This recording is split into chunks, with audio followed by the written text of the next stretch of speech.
Oiê, seja muito bem-vinda a esse canal. Eu estou muito feliz de viver esse tempo de troca, de ensino, de compartilhamento com vocês. Nesse episódio de hoje nós vamos falar sobre como o divórcio dos meus pais impactou a minha vida e um pouquinho da minha história, que eu quero que você conheça. Se essa mensagem tocar no seu coração, se Deus falar com você, deixa aqui no comentário o que Deus falou, o quanto que isso te impactou também. E não esquece de curtir, se inscrever e compartilhar com o máximo de pessoas que você conseguir, tá bom? Que Deus te abençoe.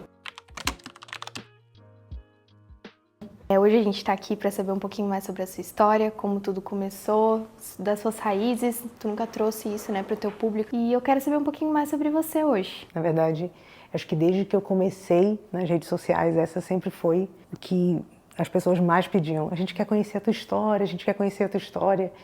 E eu acho que sempre que você traz a sua história, você expõe a sua vida, é um exercício assim de muita coragem, sabe? Eu lembro que logo que eu abri a conta, abri a conta para falar do tema que eu falo hoje, veio uma enxurrada assim de perguntas. Como é que foi esse período de espera? Como foi o relacionamento e etc. Eu tinha muito receio de falar disso, né? Muito receio. Hoje eu vim com uma roupa, essa blusa aqui é uma blusa que lembra muito a minha coragem. Hoje eu vi até com um perfume que eu usei quando eu estava usando essa roupa. Eu comprei essa blusa em Israel. Então hoje, para mim, é um ato de coragem. Estou começando o canal no YouTube, estou contando uma história que muitas vezes a gente não quer falar, mas é importante a gente falar, é importante a gente trazer nesse primeiro episódio aqui do canal.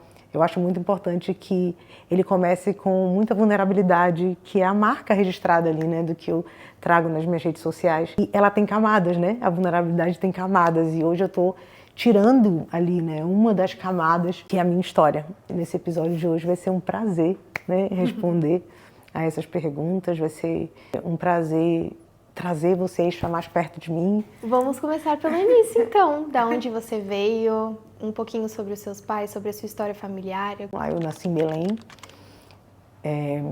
nasci em 17 de fevereiro de 1986 e eu sou filha do Arnaldo e da Viviane, meus pais. Ela nasceu em 9 de julho de 1961 e ele 23 de maio de 1960. Meus pais casaram muito jovens, Minha mãe tinha 22 anos, meu pai 23 anos. Eles me tiveram quando a minha mãe tinha 25 anos, a minha irmã com 22. Meu pai e minha mãe só se casaram porque eram namorados e, enfim, a minha irmã, eles engravidaram da minha irmã e a minha avó disse, olha, não vai rolar você casar com a minha filha, você ter um filho com a minha filha e não se casar. Minha avó era da igreja, da Assembleia de Deus, então ela era muito, muito rígida, E aí ela disse pro meu pai, ou você casa ou você nunca mais vai ver a minha filha e nem a filha dela, Aí meu pai resolveu casar, diante de tão suave pressão. Ele resolveu casar e eles casaram nesse contexto. A minha mãe casou grávida, casou fazendo faculdade, meu pai também, então começaram com muitas dificuldades financeiras e tiveram a minha irmã dentro desse contexto. Eu vim 3 anos depois, 3 anos e meio depois, a minha mãe disse que eu trouxe muita sorte para eles. No ano que eu nasci, a minha mãe foi chamada no concurso público, que ela se aposentou, ela estava estudando muito, estudava grávida, na verdade, Ela era muito estudiosa. E ela disse que eu trouxe sorte para ela porque quando eu nasci foi que ela foi chamada em vários concursos, enfim. Legal. Na época que eu nasci também foi chamado para trabalhar no exército, então eles estavam financeiramente muito bem. Talvez o melhor momento deles, Quando eu nasci. Sobre o casamento dos meus pais, que eu acho que é ali que tudo começa, Quando eu falo de casamento na internet, eu tenho muita noção de que a vida do filho começa no casamento dos pais. Muitas pessoas não entendem, não têm muita noção disso. E até na hora de procurar uma pessoa para se relacionar, a gente não tem ideia de que a gente está construindo o futuro de alguém quando a gente escolhe alguém para se relacionar. É verdade. A gente não entende essa escolha com a seriedade que ela deveria ser encarada, E a minha mãe e meu pai se conheceram num contexto de meu tio e minha tia namoravam, ela apresentou, eles tinham uma vida jovem, E aí eu quero falar um pouco do contexto histórico, porque eu sei que tem muita gente assistindo aqui e talvez não se dê conta do quanto o tempo em que a gente está vivendo, a cultura que a gente está vivendo, influencia nos nossos comportamentos, Meu pai e minha mãe nasceram ambos na década de 60, ali no pós-Segunda Guerra, pós-Guerra Fria. O que aconteceu ali naquela década que foi tão marcante, para a cultura? a pauta relativista e contracultural começou exatamente no ano que os meus pais nasceram. Literalmente foi questionado todos os valores sociais foram colocados em xeque nessa época. Começou lá ali nos Estados Unidos, a década do sexo, droga, eles pregavam muito pacificação, mas na verdade essa pacificação vinha de uma libertinagem. Como o mundo vivia muita guerra naquela época, tanto pós-guerra, Segunda Guerra, como Guerra do Vietnã, Guerra Fria, então existia um movimento contracultural muito forte pregando amor e não guerra.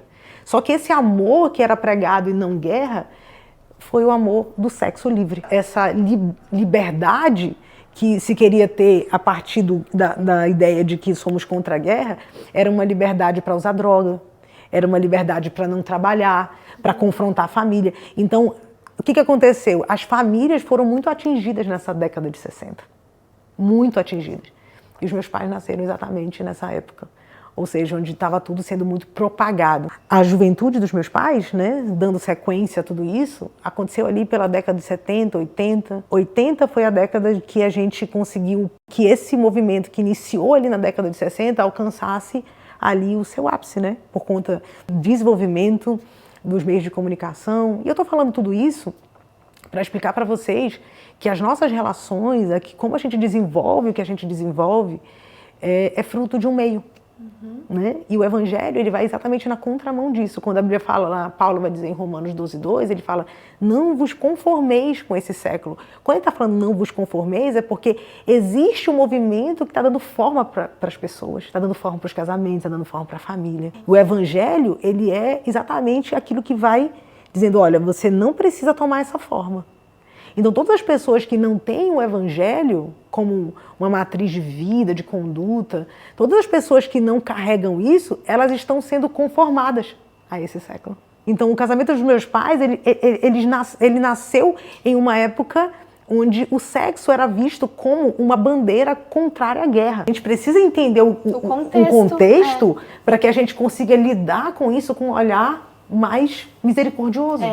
Não resumir a situação. Nossa, ela casou cedo. Exato, né? Ela casou cedo. Não, minha mãe não era uma. Filho, exato, minha mãe não era uma qualquer, meu pai também não era um qualquer. Eles, na verdade, não tinham o Evangelho. Que era, na minha perspectiva, o Evangelho era a única verdade que poderia tirá-los da sequência onde toda a geração deles estava indo. Meu pai e minha mãe eram muito boêmios, né? Era a época da cultura muito forte, a música muito forte, né? A questão da insurgência ali do governo militar. Então, assim, os jovens estavam muito revoltados com as estruturas de autoridade. E a religião também representava uma estrutura de autoridade que eles estavam indo contra.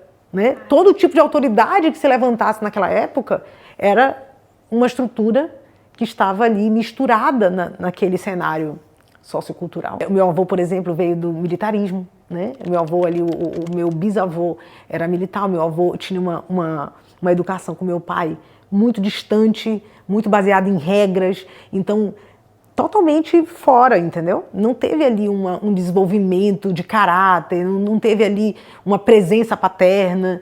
E a minha mãe, por outro lado, teve o privilégio de estar num lar cristão, minha avó era cristã, porém minha avó muito carregada ali de religiosidade. Na época a Assembleia de Deus ali era uma igreja que estava ali sempre pensando em como cercear, né? Em como cercear a liberdade das pessoas no sentido de não pode isso, não pode aquilo. Sim. E aí você consegue perceber o quão descontextualizado parecia para um jovem daquela época não usar determinada roupa. E a minha mãe se colocou contra isso, né? Minha mãe começou a fumar com 12 anos, meu pai começou a também fumar com 14 anos, exatamente mais ou menos ali pela mesma idade, se relacionaram, né? Tiveram relação sexual, minha irmã nasceu como fruto de uma gravidez indesejada, e, enfim, casaram. Quando eu nasci, já estava numa família um pouco mais organizada, vamos dizer assim, né? Mas a minha mãe dizia que como o casamento deles não tinha estrutura, né, não tinha solidez, isso é um outro ponto, né, que romantizaram tanto o casamento, romantizaram tanto as relações que não prepararam as pessoas para a vida real. E aí quando eu cheguei, a minha mãe falou assim, cara, o primeiro filho balançou. Né? A relação, né? A relação que não tinha fundamento, sim, ok? Deixando claro isso. Balançou a relação que não tinha fundamento. No segundo, ela falou que não aguentou. Quando a Bíblia fala, por exemplo, da tempestade que vem contra a casa, ela diz que a casa que está fundamentada na rocha não acontece nada, né? Mas a casa que está fundamentada na areia é destruída. Por que eu estou dizendo isso? Porque eu fui a tempestade no casamento dos meus pais, né? Entendi. E ela diz, quando chegou, então eu cresci entendendo, olha que coisa, né? A compreensão que eu tive, em algum momento, era que a culpa do casamento dos meus pais não ter dado certo era eu, entendeu? Olha, eu nasci e a minha mãe, o relacionamento da minha mãe com meu pai não sustentou. Então, na verdade, não tinha nada a ver comigo. O mais importante é tu reconhecer, você rever os passos que eles tiveram, entender sobre as tuas raízes, que é difícil alguém ter esse movimento de vou entender o porquê meu pai fez isso, o porquê minha mãe fez isso. Entender como seres individuais que são, né? E o que eles passaram antes determinou muito do que você passou também. Faz todo sentido. E aí, com tudo isso, o que aconteceu? Eu me tornei uma pessoa, não tinha referência de relacionamento, né, dentro da minha própria casa, não tinha repertório para compreender que o casamento era uma bênção, mas eu não conhecia esse casamento que era uma bênção. Eu conheci o casamento e os filhos que destroem os casamentos, entendeu? Sim. Mas que, na verdade, tudo estava ali no fundamento de como aquilo tinha sido construído. Você consegue entender que o relacionamento dos meus pais produziu um significado completamente distorcido de casamento para mim. Exato. Entendeu? Então, algo que Deus fez para ser sublime, algo que Deus fez para ser sólido, para ser resistente, né, para construir o caráter dos filhos, na minha cabeça, a minha experiência produziu um significado completamente distorcido. O seu referencial que você tinha, né, Sim. era deturpado. Totalmente. E assim, eu não penso que eu seja a exceção, eu acho que eu sou até a regra, se eu for observar aqui, né? Então hoje a gente está vendo que os divórcios crescem cada vez mais, que as relações estão cada vez mais adoecidas e que esse conceito original do casamento está cada vez mais distante da mente, da forma como as pessoas interpretam as relações afetivas. Então se distanciou muito e começou lá atrás. Hoje é difícil tu conhecer alguém que tem os pais juntos. É raro, muito raro. É igual tu falou, a E aí, regra e dentro dentro desse recorte de pessoas que estão vivendo juntos, você ainda tem que tirar os que vivem juntos porque não podem se separar, porque não tem recurso financeiro para isso. Você vai colocar pessoas que são casadas por conveniência. Mas estou falando de casamentos reais, de casamentos que deram certo. E aí a gente começa a perceber que eu, de fato, me sinto muito mais a regra do que a exceção. E tudo que eu criei na minha infância, na minha adolescência, fluiu desse ambiente, dessa referência. E como que eu reproduzi isso na prática? E uma pergunta, Lore, em que momento eles se divorciaram? Eles chegaram a se divorciar, você era pequenininha? Quando que eu isso tinha aconteceu? 4 anos, meu pai e minha mãe se divorciaram em 1990. Impressionante, né? Eu não lembro de muitas coisas na minha infância, assim, mas com 4 anos eu lembro do dia do divórcio dos meus pais. Eu lembro a minha mãe, eu lembro o cenário, eu lembro o que ela falou pra mim, eu lembro o quarto que nós estávamos, né? Eu estava no quarto do meu tio, na casa da minha avó. Ela reuniu e falou, olha, a gente quer conversar, eu quero conversar com vocês. A mamãe e o papai vão se separar, mas ela lembra que falou num contexto assim, vocês vão ter 2 casas, vocês vão ter, sabe, coisas boas. Tipo assim, tentando amenizar no inconsciente de uma criança como que aquilo ali poderia ser melhor, né? Falando um pouco da minha experiência com Jesus e como que isso aconteceu ali dentro da história, quem me apresentou Jesus foi a minha avó, né? Ela me levava para a igreja quando eu era criança, ia para a escola dominical. Eu era uma criança muito quebrantada, assim, eu adorava os louvores da igreja, então eu me lembro também na minha infância, meus momentos na igreja, eu aceitando Jesus, né? Mas sempre com a presença da minha avó ali me levando, mas não conseguindo se conectar comigo, como uma criança e uma idosa, né? A forma como ela via tudo aquilo era o jeito que ela sabia fazer. Como eu estou dizendo, a gente precisa entender que as pessoas fazem o melhor que elas podem. Não é que vai ser suficiente pra gente, mas é o melhor que elas podem oferecer. No cenário em que elas vivem, No né? cenário Na que elas realidade vivem, que ela exato. vive. A gente precisa ter esse olhar acolhedor, esse olhar mais empático para compreender o porquê que as pessoas agem da forma como elas agem, né? Eu tive uma base cristã, graças à minha avó, que fez com que mesmo eu distante, eu fui marcada por Jesus criança. A partir disso, então, no momento que tu voltou à igreja, o que te motivou? Mas antes dessa parte aí, eu quero falar um pouco sobre A relação amorosa? a relação amorosa, porque foi o que me fez ir para a igreja. Eu tava tentando formular uma pergunta pra isso. Eu voltei para a igreja por conta de um relacionamento que quebrou. Mas para falar um pouco desse retorno para a igreja, né? eu preciso falar um pouco sobre como eu interpretei tudo isso na minha vida sentimental, né? Então eu voltei para Jesus em 2003. Como eu falei, eu passei toda a minha adolescência inteira fora da igreja. E como meu pai veio, como eu falei, né? Como meu pai veio dessa cultura de liberdade, ele sempre falava pra minha mãe assim, quando eu tiver as minhas filhas crescerem, eu vou ser o melhor amigo delas. Por quê? Porque o meu avô não era. E na cabeça do meu pai, ser pai, ser mãe, ou ele queria ser o melhor amigo do pai dele. Ele não tinha essa figura de autoridade, como ela foi muito combatida ali, na geração dele, extremo, né? ele queria um pai colega, entendeu? Como os amigos dele. E a função paterna não tem nada a ver com amizade, com concordar com tudo que alguém faça, etc. Quando eu tinha 10 para 11 anos ali, toda aquela 10 para 11 anos, 12 anos, esse período ali da pré-adolescência, o divórcio dos meus pais, que aconteceu que eu tinha 4 anos, então eu comecei a ter muita carência afetiva, né? Normal. Eu não cresci com meu pai morando dentro da mesma casa que eu, apesar da gente ter contato, a gente via ele todo final de semana, aquela coisa toda.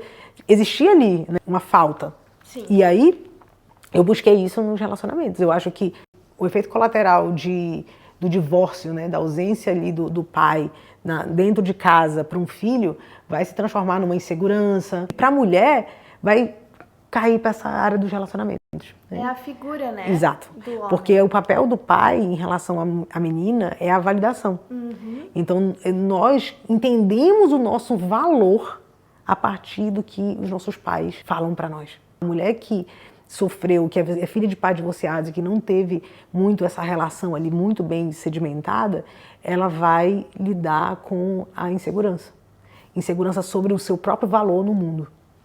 Né? Caraca. E o homem também, só que o homem ele vai lidar com outro tipo de coisa. Ele não vai conseguir exercer a coragem, porque o pai ele vai interferir de uma outra maneira no homem. Então, eu estava em busca do meu pai nos meus namorados. Né? Eu fui em busca do meu pai, eu achei namorados. Então, 12 anos de idade, eu procurei meu pai e eu lembro, pai, eu quero namorar, tô gostando de um rapazinho e tal, e tal, e tal. Ele falou, nossa, chegou a hora de eu ser o melhor amigo da minha filha, né? Minha filha, papai tá do seu lado, o que você decidir, papai tá com você. E, tipo, eu tinha 12 anos de idade, Sim. entendeu? Naquela hora, ele tinha que dizer não, senão você não tá na fase de viver isso. Mas pra ele, aquilo ali era o melhor que ele podia fazer, porque o meu avô disse não pra ele, entendeu? Só que ele disse não sem compreender o amor da disciplina. É olhando o contexto, né? Exato, é o contexto. Aí tu consegue entender Exato. os passos. Ele fez isso por amor, só que o conceito de amor que ele tinha não era o conceito do amor bíblico, né? Exato. Que dá limites, que diz, olha, não pode, você vai ter que fazer assim, dessa maneira e etc. Então ele disse, papai tá com você, o que você decidir, o papai tá com você. Aí eu, nossa, que legal, meu pai é muito legal. E aí ele é isso, eu quero ser o pai cara legal, né? E aí comecei a namorar com 12 anos, meu primeiro namorado. Namorei de 12 a 17 com o mesmo namorado. Caraca. Depois eu terminei com esse namorado, eu comecei um outro namoro. Então praticamente todo o período ali da minha adolescência eu namorei só com uma pessoa, né? E depois eu namorei com mais um outro rapaz, depois mais um outro rapaz. E aí, em 2003, eu tinha terminado esse relacionamento de muitos anos, comecei um outro relacionamento e nesse segundo relacionamento que eu tive, que eu já estava ali com 17 anos, eu terminei e esse relacionamento me deixou muito mal, né? Muito mal mesmo, e aí eu procurei Jesus. Agora que vocês conheceram um pouquinho da minha história, que eu apresentei aqui nesse bate-papo com a Ana, eu quero trazer para você alguns ensinos práticos de como você pode aprender com aquilo que eu falei. Fui muito vulnerável aqui, compartilhei de forma muito honrosa a minha história, os erros que os meus pais cometeram, o divórcio dos meus pais e como isso impactou a minha vida.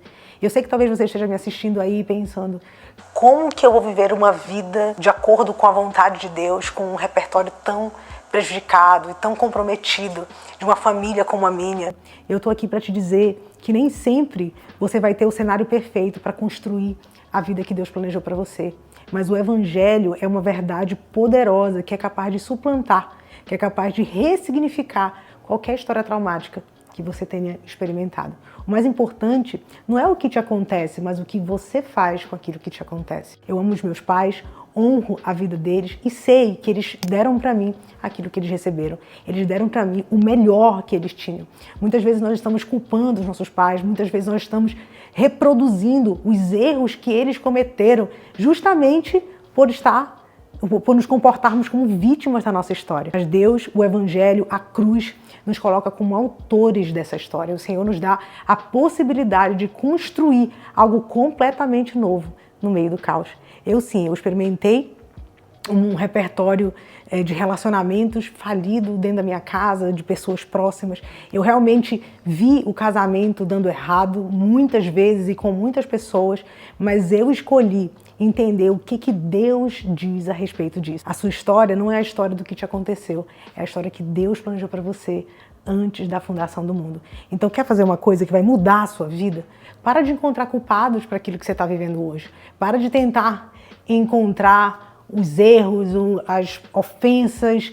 Tira a tua vida da mão das pessoas e assume a tua jornada. Um dos erros que muitas pessoas cometem é justamente fugir da sua história. Fingir que aquilo ali não aconteceu. Eu expliquei para vocês aqui no meu testemunho que uma das coisas que eu precisei entender é que eu precisava abraçar a minha história. Eu voltei lá atrás, fui tentar entender o porquê os meus pais agiram da forma como eles agiram, as escolhas que eles fizeram. E em nenhum momento eu os culpei, eu os condenei por isso. Pelo contrário, a empatia, o se colocar no lugar do outro, lembrando que os nossos pais, lembrando que o ambiente familiar que nós vivemos, ele influencia totalmente na nossa história. Assim como a família que nós vamos construir vai influenciar totalmente na vida das pessoas que virão através de nós, da nossa futura linhagem. Então eu quero dizer para você que a decisão do futuro, dos seus filhos, da sua descendência está nas suas mãos. Então é hora de você pegar tudo que aconteceu, é hora de você aceitar que talvez essa tenha sido a história da sua família, mas abraçar a oportunidade que Deus está te dando hoje de fazer completamente diferente. E eu quero fazer parte dessa sua jornada, eu quero te ensinar, assim como tenho aprendido com o Senhor, a caminhar sobre os escombros que os meus pais vivenciaram, do lar dos meus pais, mas construindo algo novo. Que Deus abençoe a sua vida e no próximo vídeo eu vou falar um pouco sobre como foi meu processo de conversão e como foi a minha experiência dentro da igreja. Gente, tem muita coisa aí que a gente vai conversar. Muito dilema, muita religiosidade, muita coisa que eu também vivenciei dentro do sistema religioso. Eu quero te convidar a não perder o próximo episódio. Que Deus te abençoe.